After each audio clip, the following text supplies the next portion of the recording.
All right, let's talk about this Leafs Game 1 victory with our Director of Scouting, Craig Button. Great to have you in studio, by the way. It's great to be here. And it really is. I love being here. It's so fun to have you in studio. I mean, the playoffs have been fun so far. I think it's fair to say Sam Bennett, if he wasn't public enemy #1 in Toronto, he is now. Was that play dirty in your opinion, or was it just Bennett driving to the front of the net? Listen, Sam Bennett takes no prisoners when he's playing the game, and he's going to play it hard, and he plays on the edge. He'll get right over on that edge. He might even go across the line. Yeah. But when you look at Sam Bennett, the way he plays, this, to me, #1 is a hockey play. He comes to the net with the puck. I know Craig Berube post-game said this was a clear elbow. I don't see any elbow. I see kind of a rub in there, and there doesn't look to me to be like any force on there, on Anthony Stolarz' head there. We know that he leaves there on that last angle. You can kind of see maybe a little bit of, but I don't see force. I don't see an elbow at all. I see the glove. I see the lower part of the forearm making contact with Stolarz's with his head. But you're bringing the puck to the net and you're coming there.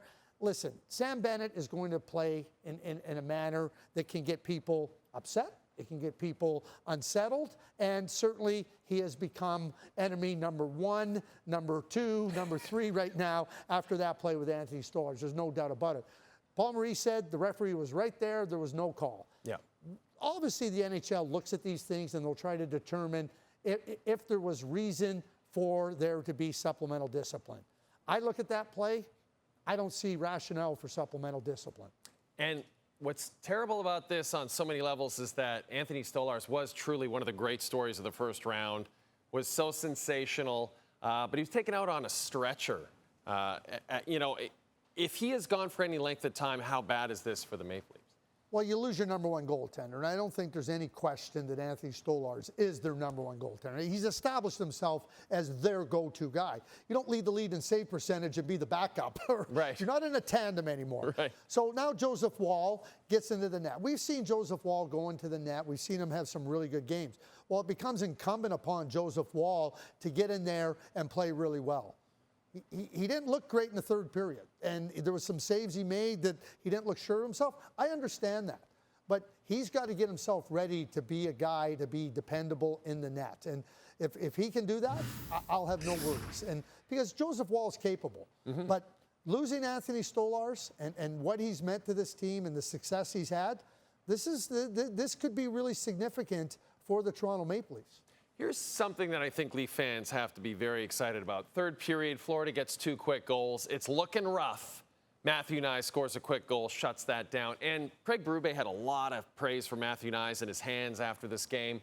But is this the biggest difference between this Leafs team and previous Leafs teams, is that maybe in the past they wouldn't have gotten that 5th goal and been able to shut the door in the third period? So are you thinking about 2013? I'm not bringing up specific years. I'm just kind of pulling it out of my head. Like, could it be 2013?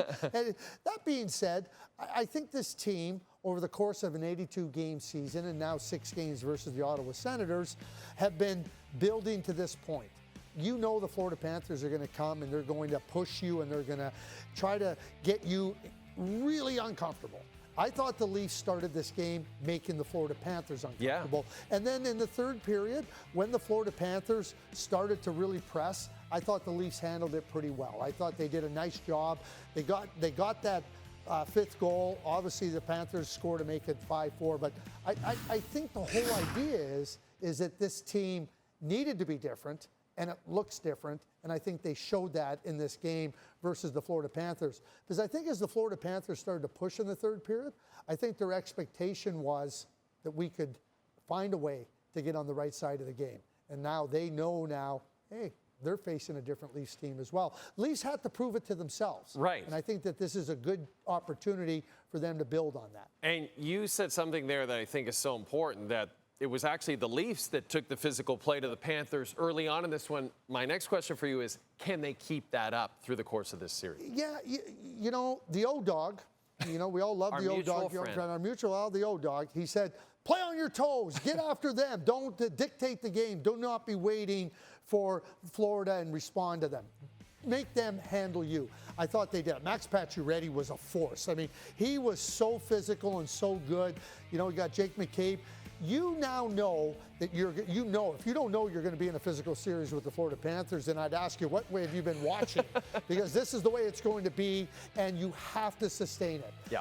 And I think that the Leafs did a really good job of setting the tone, playing on their toes, initiating play, and they were rewarded for it. They jumped on them, and Max Pacioretty, that second line with Tavares along with Nylander, Craig Berube put that line together, really significant in this game and really significant to the success. So I think the Leafs also have players that can do that. Yep. It's one thing to say we got to play this way, but I think they have players that are willing to do that, are ready to do that, are capable of doing that. If you're going to beat the Florida Panthers, if you're not ready to do it and you're not ready to sustain it, you're going to find yourself falling on the short side of things. So the Leafs have a 1-0 lead in this series. Craig, if you wouldn't mind, we'd love you to stick around. The draft lottery was Monday night, one of my favorite times of year. And Craig, our director of scouting, will have a mock draft for us later on this edition of the show.